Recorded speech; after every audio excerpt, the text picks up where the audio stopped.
അപ്പോൾ എല്ലാവർക്കും നമസ്കാരം. ഞാനിപ്പോൾ പോകുന്നത് നവജീവനിലേക്കാണ്. മലപ്പുറത്തെ നവജീവനിൽ മുന്നേ എൻ്റെ വീഡിയോ കണ്ടവർക്കൊക്കെ അറിയാം. നവജീവനിൽ അച്ഛന്മാർ താമസിക്കുന്നൊരു വീട്ടിലേക്കാണ്. അപ്പോൾ പോണ വഴിക്ക് കുറച്ച് അരിയൊക്കെ വാങ്ങി മലപ്പുറത്ത് എത്തി കേട്ടോ. അപ്പം നവജീവൻ എന്ന് പറയുന്ന ഇതാണ് ഇവിടുത്തെ അച്ഛന്മാർ താമസിക്കുന്ന, സന്തോഷത്തോടെ താമസിക്കുന്ന ഒരു വീടാണ്.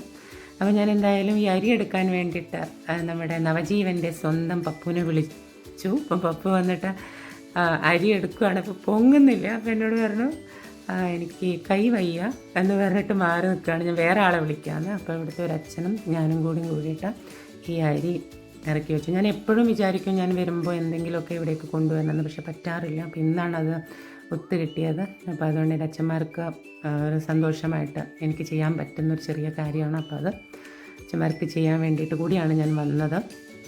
അപ്പം നമ്മൾ അത് രണ്ടുപേരും കൂടി എടുത്തത് പുറത്തേക്ക് എടുത്ത് വെച്ചു, അരി എടുത്ത് വെക്കുകയാണ്. അപ്പോൾ അതിനിടയ്ക്ക് ബാക്കിൽ നിന്ന് അച്ഛൻ ഓടി വന്നു. കാരണം എന്ന് പറഞ്ഞു കഴിഞ്ഞാൽ ഞാൻ വന്നു എന്ന് പറഞ്ഞിട്ട്, ഞാൻ ഇടയ്ക്ക് വരുമ്പോൾ എല്ലാവരുമായിട്ട് സന്തോഷമായിട്ട് ഇരിക്കുന്ന ഒരിടം കൂടിയാണ്. അപ്പം പപ്പു ഇടയ്ക്ക് വിളിക്കുമ്പോൾ പറയും, കാരണം എന്ന് പറഞ്ഞാൽ എനിക്ക് നിന്നെ എല്ലാ അച്ഛന്മാരും ചോദിക്കാറുണ്ട് എന്നുള്ളത്. അപ്പോൾ പുതിയതായിട്ടൊരച്ഛനൊക്കെ വന്ന് ഞാൻ അവരോടൊക്കെ സംസാരിച്ചുകൊണ്ടിരിക്കുകയാണ്.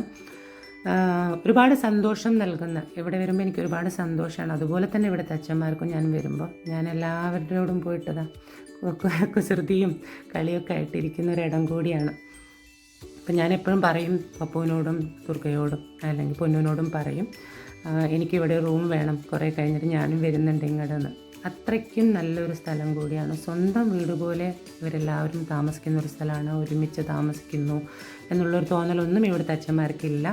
അപ്പോൾ അതിനിടയ്ക്ക് എന്തോ ഒരു കാര്യം പപ്പു ഒരു കമൻ്റ് അടിച്ചു. അല്ല, ഉച്ചയ്ക്ക് ഭക്ഷണം റെഡി ആയിക്കൊണ്ടിരിക്കുകയാണ്. നമ്മുടെ അംബിക ചേച്ചിയാണ് ഇവിടുത്തെ പാചക വിദഗ്ധ. നല്ല അടിപൊളിയായിട്ട് ഭക്ഷണം പാചകം ചെയ്യും. കൈപ്പുണ്യമുള്ളൊരു വ്യക്തി കൂടിയാണ്. ഇതാണ് ഇവിടുത്തെ നടത്തിപ്പുകാർ, പപ്പുവും പൊന്നുവും, പുഷ്പലത ആൻഡ് സുച്ച ദുർഗ. അപ്പം ഇവർ രണ്ടുപേരുമാണ്. അപ്പം നമ്മൾ അവർ ഉച്ചയ്ക്ക് ചോറിന് വേണ്ടിയിട്ട് ഒരു ചമ്മന്തി കൂടി ഉണ്ടാക്കാമെന്ന് പറഞ്ഞിട്ട് പൊന്നു ഉള്ളി നന്നാക്കുമായിരുന്നു. അപ്പം ഞാനും കൂടെ ചേർന്നു. ബാക്കിൽ അപ്പോഴത്തേക്ക് ഷെറിൻ വന്നു, ഇവിടുത്തെ അച്ഛന്മാരുടെ ആരോഗ്യ കാര്യങ്ങളൊക്കെ ശ്രദ്ധിക്കുന്ന പെയിൻ ആൻഡ് പാലിയേറ്റീവിൻ്റെ നഴ്സ് കൂടിയാണ്. അപ്പോൾ അവനോട് അവരും സംസാരിച്ചുകൊണ്ടിരിക്കുകയാണ്. അതിനിടയ്ക്ക് കുറേ കോമഡികളും തമാശകളൊക്കെ പറയുന്നുണ്ട്, കോമഡികൾ പറയുന്നുണ്ട്.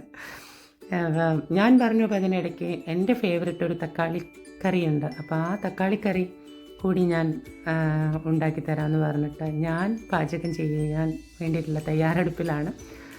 അപ്പോൾ ഇടയ്ക്ക് ഞാൻ വീട്ടിൽ നിന്നൊക്കെ എവിടെയെങ്കിലുമൊക്കെ പോയി വരുന്ന സമയത്ത് പെട്ടെന്ന് ഒരു കറിയൊക്കെ ഇല്ലെങ്കിൽ തട്ടിക്കൂട്ടുകറിയായിട്ട് ഉണ്ടാക്കുന്നതാണ് തക്കാളിക്കറി. നമ്മളെല്ലാവരും അങ്ങനെ ആയിരിക്കും.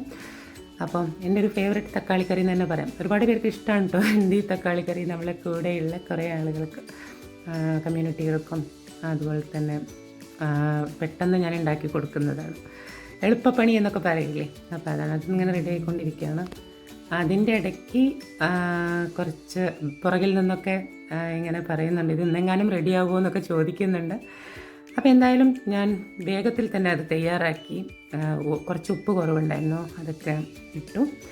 അപ്പോൾ എൻ്റെ അസിസ്റ്റൻറ്റ്, കുക്കിങ്ങിൽ അസിസ്റ്റൻ്റായിട്ട് വന്നതാണ് പൊന്നു. എനിക്കറിയില്ല ഇവിടുത്തെ സാധനങ്ങളൊക്കെ എവിടെയാണ് വെച്ചിരിക്കുന്നത്. അപ്പോൾ അതെല്ലാം തക്കാളിക്കറി റെഡിയായി കേട്ടോ. ഇനി കഴിച്ചാൽ മാത്രം മതി. അപ്പോൾ ഇവിടെ ക്രിസ്മസ് ട്രീ ഒക്കെ റെഡി ആക്കിയിട്ടുണ്ട്. അപ്പോൾ എല്ലാവർക്കും ഹാപ്പി ക്രിസ്മസ്.